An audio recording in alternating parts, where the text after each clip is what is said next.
ایک روز حضور صلی اللہ علیہ وسلم خانہ کعبہ کے پاس نماز پڑھ رہے تھے کہ ابو جہل وہاں آیا اور کہنے لگا، کیا میں نے تمہیں یہاں نماز پڑھنے سے منع نہیں کیا تھا؟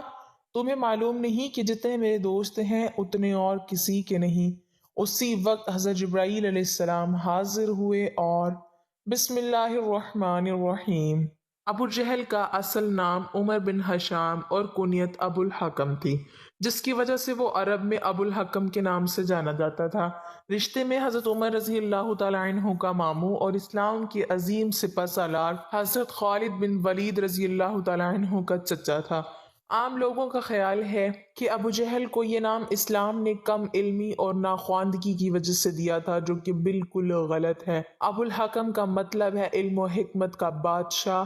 وہ کئی گھنٹے بڑی لمبی لمبی تقریریں کیا کرتا تھا، شاعری بھی خوب جانتا تھا اور اپنے دور میں خانہ کعبہ کا متولی بھی تھا۔ میلے اور محفلیں کروایا کرتا تھا اور خانہ کعبہ کی تعمیر و توسیع میں بھی بڑھ چڑھ کر حصہ لیتا تھا۔ عرب کے لوگ دور دراز علاقوں سے لمبی مسافتیں طے کر کے اس کی تقریریں سننے آیا کرتے۔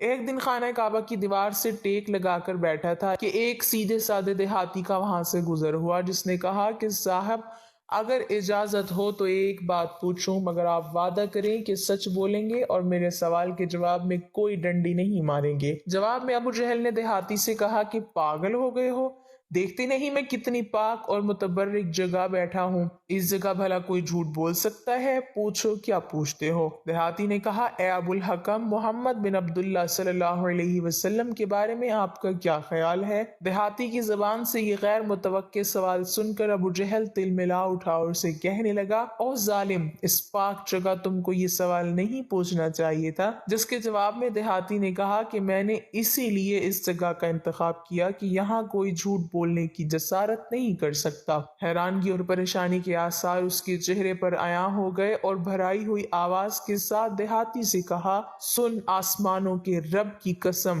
اس نیلی چھت کے نیچے اور اللہ کی زمین پر محمد بن عبداللہ صلی اللہ علیہ وسلم جیسا سچا اور راست باز آج تک نہ پیدا ہوا ہے نہ ہوگا۔ وہ خود بھی سچا، اس کی نبوت بھی سچی، اس کا دین بھی سچا، اور چشمہ فلک نے اس جیسا صادق اور امین آج تک نہیں دیکھا۔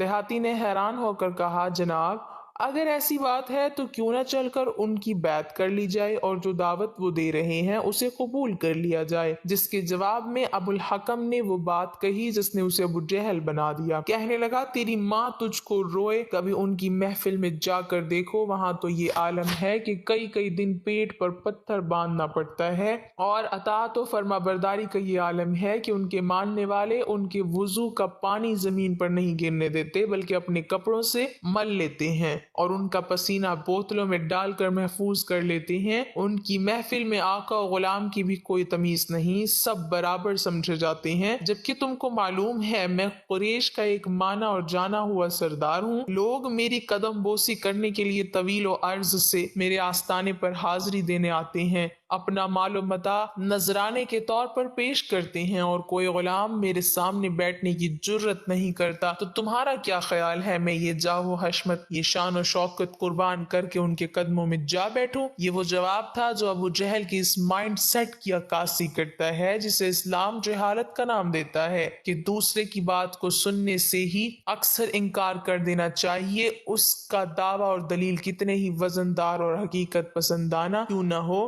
عمر بن حشام کو ابو جہل یوں ہی نہیں کہا گیا، بلکہ ایک بار تو ایسا بھی ہوا، بڑی تیز بارش اور آندھی و طوفان تھا۔ ابو جہل کے دروازے پہ دستک ہوئی تو اس نے اپنی بیوی سے کہا کہ اتنے خراب موسم میں میرے دروازے تک آنے والا جو بھی سوال کرے گا، مجھے لات و عزا کی قسم میں انکار نہیں کروں گا۔ جب دروازے پر پہنچا تو دیکھا کہ کائنات انسانی کا سب سے شریف اور سچا انسان، جس کی چوکھٹ پہ فرشتے بھی ادب سے حاضر ہوتے ہیں، اپنے 14ویں کے چاند سے زیادہ خوبصورت چہرے پر دل موہ لینے والی مسکراہٹ کے ساتھ اللہ تبارک و تعالیٰ کی وحدانیت اور کبریائی کا علم لیے کھڑا ہے، اور اپنے معصوم لبوں سے دلیل اور منطق کے انمول موتی بکھیر رہا ہے۔ مگر ابن حشام کی جہالت اور بدبختی کی انتہا دیکھیے، اس نے امام الانبیاء نبی رحمت صلی اللہ علیہ وسلم کی بات کو، جس کی قسم رب کائنات اپنی لاریب کتاب میں کھا رہا ہے، سننے سے ہی انکار کر دیا اور اپنی غفلت کے پردوں سے ڈھکے کان کانوں میں ناپاک انگلیاں ڈال لی، اور بیوی نے جب اسے اس کی قسم یاد دلائی تو اس کے جواب میں بھی اس نے وہی بات دہرائی کہ میں کسی کو اپنے سے بہتر نہیں مان سکتا، آخر مجھ میں کمی کیا ہے؟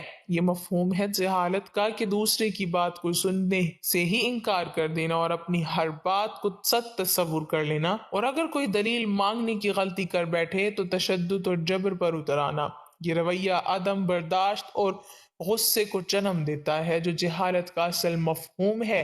حضرت بلال رضی اللہ تعالیٰ عنہ سے روایت ہے کہ ہم مکہ میں حضرت ابوبکر صدیق رضی اللہ تعالیٰ عنہ کے گھر حضور صلی اللہ علیہ وسلم کے ساتھ تھے۔ اس دوران کسی نے دروازے پر دستک دی تو میں باہر نکلا تو اچانک کیا دیکھتا ہوں کہ ایک عیسائی دروازے پر موجود ہے۔ اس نے پوچھا کیا یہاں حضرت محمد صلی اللہ علیہ وسلم بن عبداللہ موجود ہیں؟ چنانچہ میں نے اسے اندر بلا لیا۔ اس نے آ کر عرض کیا، اے محمد صلی اللہ علیہ وسلم، آپ خیال کرتے ہیں کہ آپ اللہ کے رسول ہیں؟ آپ اگر اللہ تعالیٰ کے سچے رسول ہیں تو آپ میری مدد فرمائیں اس شخص کے خلاف جس نے مجھ پر ظلم کیا ہے۔ حضور نبی رحمت صلی اللہ علیہ وسلم نے ارشاد فرمایا کہ تجھ پر کس نے ظلم کیا؟ اس عیسائی نے کہا کہ ابو جہل بن ہشام نے میرا مال زبردستی چھین لیا ہے۔ حضور نبی رحمت صلی اللہ علیہ وسلم اٹھ کھڑے ہوئے اور یہ ہجرت کے زمانے کی بات ہے۔ حضرت بلال رضی اللہ تعالیٰ عنہ فرماتے ہیں، ہم نے عرض کیا، یا رسول اللہ صلی اللہ علیہ وسلم، یہ ابو جہل کی کہلولہ کرنے کا وقت ہے، اس وقت آپ کا جانا اس پر کہیں شاک نہ گزرے اور ہمیں ڈر ہے کہ کہیں وہ غضبناک نہ ہو جائے اور کہیں وہ آپ کو اذیت نہ پہنچائے۔ لیکن حضور صلی اللہ علیہ وسلم نے ہماری گزارش کو نہ سنا اور ابو جہل کی طرف تشریف لے گئے، اور ابو جہل کا دروازہ کھٹکھٹایا تو ابو جہل غضبناک ہو کر باہر نکلا۔ اچانک دروازے پر کیا دیکھتا ہے کہ رسول اللہ صلی اللہ علیہ وسلم تشریف فرما ہے۔ ابو جہل نے کہا اندر تشریف لائیں، اور ساتھ ہی کہنے لگا، آپ میری طرف پیغام بھیج دیتے تو میں آپ کی خدمت میں حاضر ہو جاتا۔ حضور صلی اللہ علیہ وسلم نے ارشاد فرمایا کہ تو نے اس عیسائی کا جو مال لیا ہے تو اس کا وہ مال فوراً واپس کر۔ ابو جہل نے کہا کہ کیا آپ اس کام کے لیے تشریف فرما ہوئے؟ اگر آپ اس بارے میں کسی شخص کے ہاتھ پیغام بھیج دیتے تب بھی میں مال واپس کر دیتا۔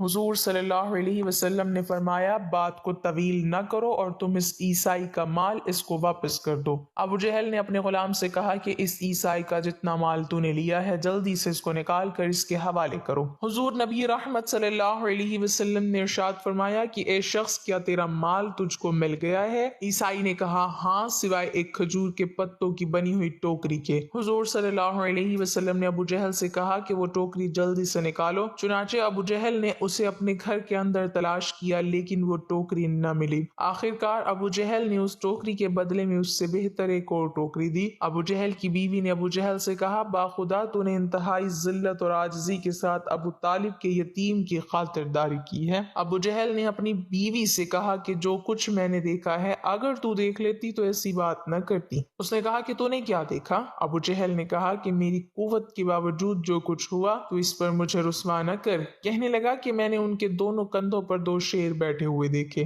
جب بھی میں ارادہ کرتا کہ کہوں کہ میں مال واپس نہیں کرتا تو قریب تھا کہ وہ دونوں مجھے پھاڑ کھاتے۔ اس ڈر کے مارے میں نے ان کی عزت کی۔ حضرت بلال رضی اللہ تعالیٰ عنہ نے فرمایا کہ جب عیسائی نے وہ سارا منظر دیکھا جو منظر ابو جہل دیکھ چکا تھا تو اس نے زبان حال سے کہا، اے محمد صلی اللہ علیہ وسلم، آپ اللہ کے سچے رسول ہیں اور آپ کا دین برحق ہے۔ چنانچہ اس نے اسلام قبول کر لیا، اور اس کا اسلام کو قبول کرنا ایک مظلوم کی مدد کرنے کی برکت سے تھا۔ امام بخاری سے منقول ہے کہ ایک دن ابو جہل نے کہا، اگر میں نے محمد صلی اللہ علیہ وسلم کو کعبہ کے پاس نماز پڑھتے دیکھا تو میں معاذ اللہ اپنے پاؤں سے ان کی گردن کو پامال کروں گا۔ جب اس کی یہ بات حضور صلی اللہ علیہ وسلم تک پہنچی تو حضور صلی اللہ علیہ وسلم نے فرمایا، اگر اس نے ایسا کرنے کی جرت کی تو فرشتے اس کو پکڑ کر اس کے ٹکڑے ٹکڑے کر دیں گے۔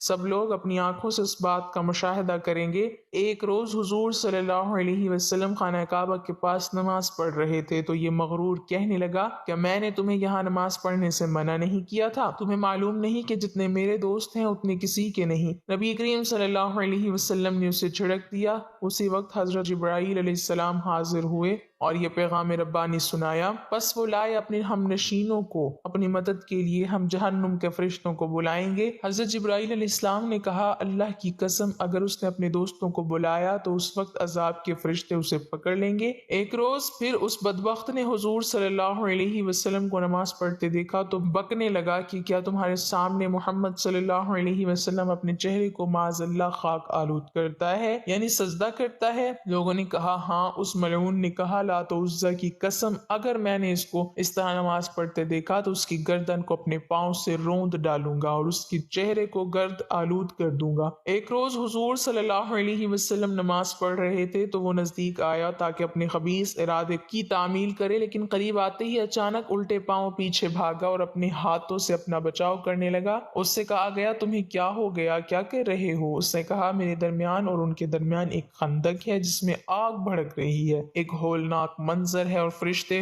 پر مارتے نظر آ رہے ہیں۔ حضور صلی اللہ علیہ وسلم نے فرمایا اگر وہ بدبخت میرے قریب آتا تو فرشتے اس پر جھپٹ پڑتے اور اس کے ٹکڑے ٹکڑے کر دیتے۔ اللہ پاک ہمیں دین کی مکمل سمجھ نصیب فرمائے اور ہمارا خاتمہ ایمان پر فرمائے، آمین۔ ناظرین کمنٹ باکس میں اللہ تعالیٰ کے 99 ناموں میں سے ایک نام ضرور ٹائپ کریں۔